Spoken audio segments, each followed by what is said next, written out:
tek bırakma yaptık. Herkes biliyor ki sadece şu şekilde 8. oldu. Güneydoğu Anadolu bölge birincisi ve Batman birincisi olan Nexstar'da Türkiye'de bir ilk olmasıyla birlikte. Tadime girmeye gerek yok.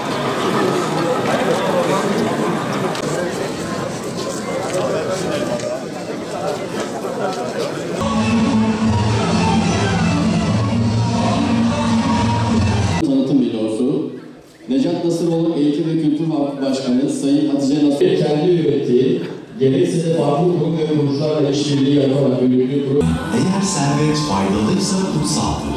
Eğer servet kötü yoldaysa. Tabii burası bir ilim irfan merkezi aynı zamanda. Biz siyasette insanı merkeze alan bir felsefeye sahibiz. Cumhurbaşkanımızın liderliğinde her zaman milletimize, insanımıza hizmet etmeyi esas aldık. Bu hizmetlerin de en önemlisi bence eğitimdir. Çünkü nesilleri dönüştüren, ülkeleri başarıya ulaştıran basit formül eğitimdir. Eğitim bizim en öncelikli alanımızdır. Bakın Batman'da şöyle söyleyeyim, 2002 yılına göre daha sonraki 20 yılda yıllık ortalama eğitime yaptığımız yatırım 2002'ye göre yıllık ortalama tam 26 kat.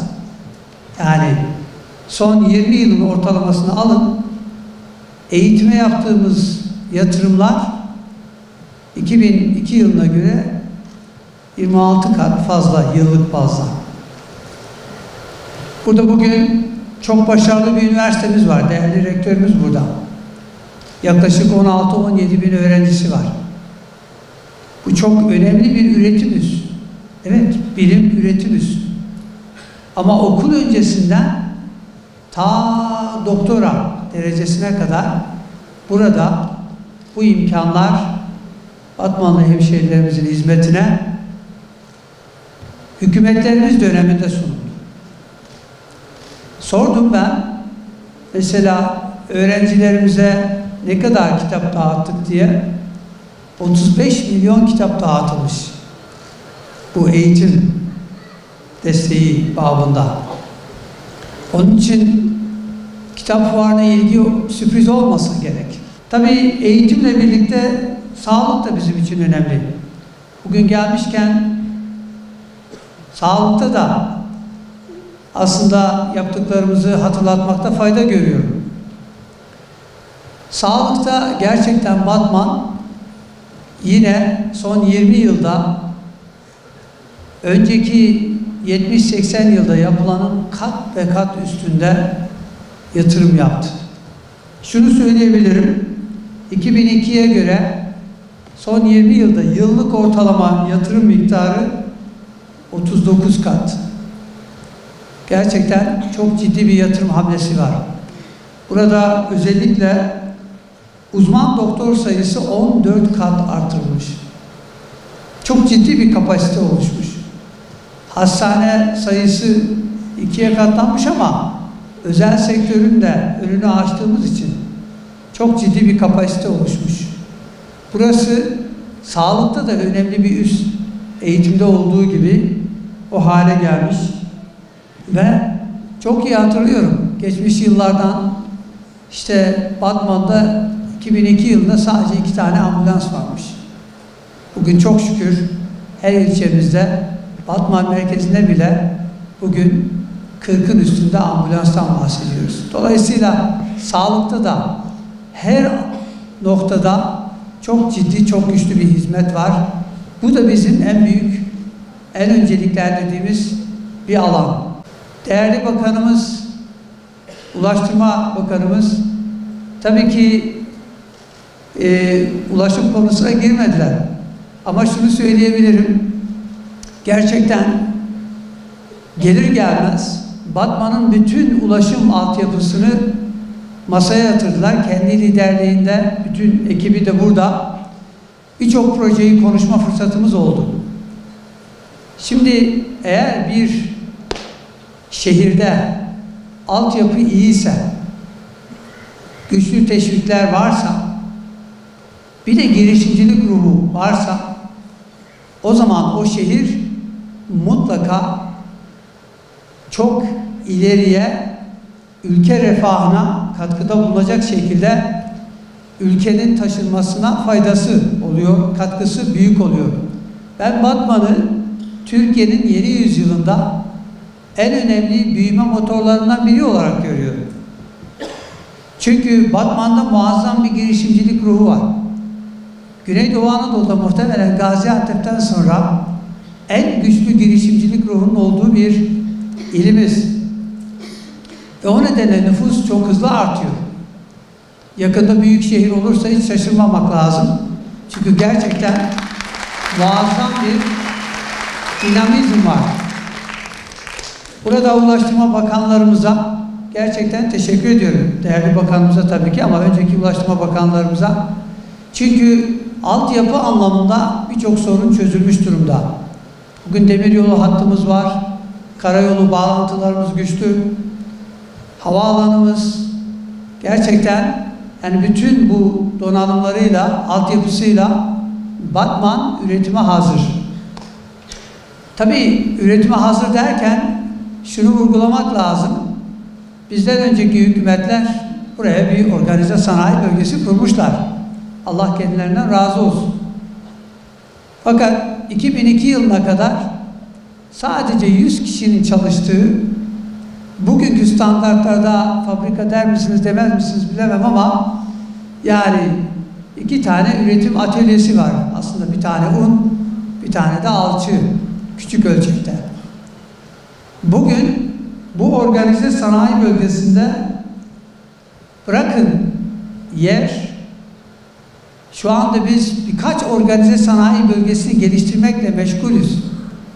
500 yatırımcı şu anda dört gözle bizden yatırım yerinin tahsis edilmesini bekliyor, biliyor musunuz?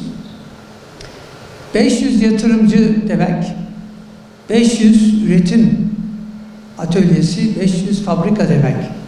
Dolayısıyla buradan baktığımız zaman bugün organize sanayi bölgesinde yaklaşık 12.500 kardeşimiz çalışıyor. Ve 123 tane de fabrikamız var.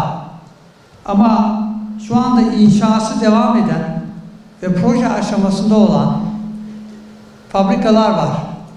Yani şu anda inşa aşamasında olan 50 tane fabrika var. Yani 123'e ilave eden. 18 fabrikada proje aşamasında. Biz organize sanayi bölgesini büyüttük. Eğer biz bu fabrikaları da devreye alırsak, ki alacağız, şu anda inşa halindeler, 22.000 kardeşimiz orada çalışacak.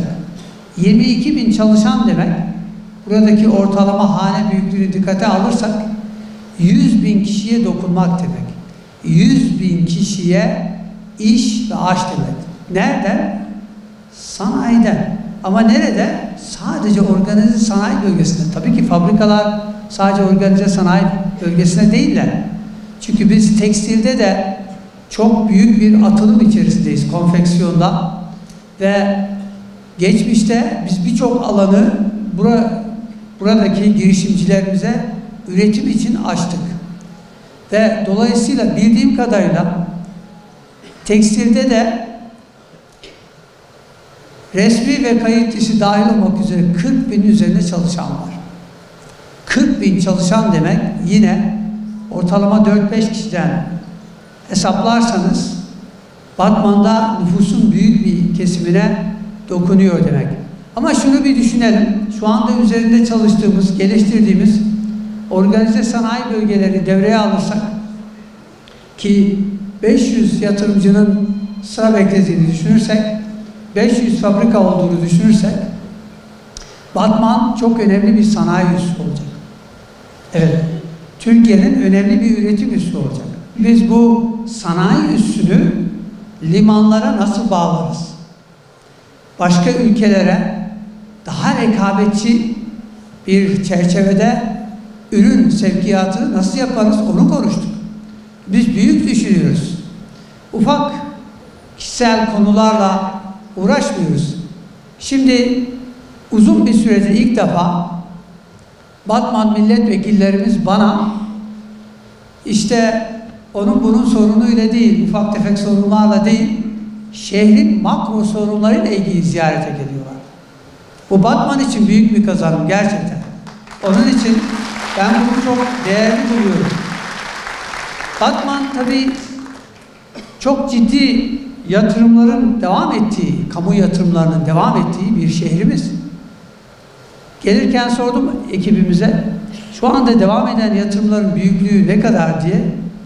13,5 milyar tutarında. Yani ulaştırmadan sağlığa, bütün alanlara, yani eğitimden sulamaya kadar her alanda çok ciddi bir yatırım hamlesi içerisindeyiz. Ve bu yatırımları biz önceliklendiriyoruz. Cumhurbaşkanımızın her zaman ifade ettiği gibi bizim temel önceliğimiz tabii ki yatırım, istihdam, üretim ve ihracat. İhracat deyince şöyle bir rakamı sizinle paylaşmak istiyorum. 2002 yılında Batman'ın toplam ihracatı 600 bin dolarmış. Yani 1 milyon dolar bile değil. Bugün şöyle söyleyebilirim.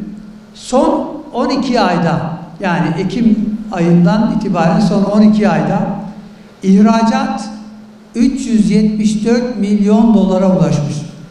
Bu aslında üretim üssü olacak bir şehir için az ama nereden geldiğimiz çok önemli. Yani 600 bin dolardan neredeyse 400 milyon dolar bu sene, o civarda bir rakamdan bahsediyoruz. Çok hızlı bir şekilde Batman milyar dolar ihracat yapan şehirlerimiz arasına girecektir. Ben buna inanıyorum.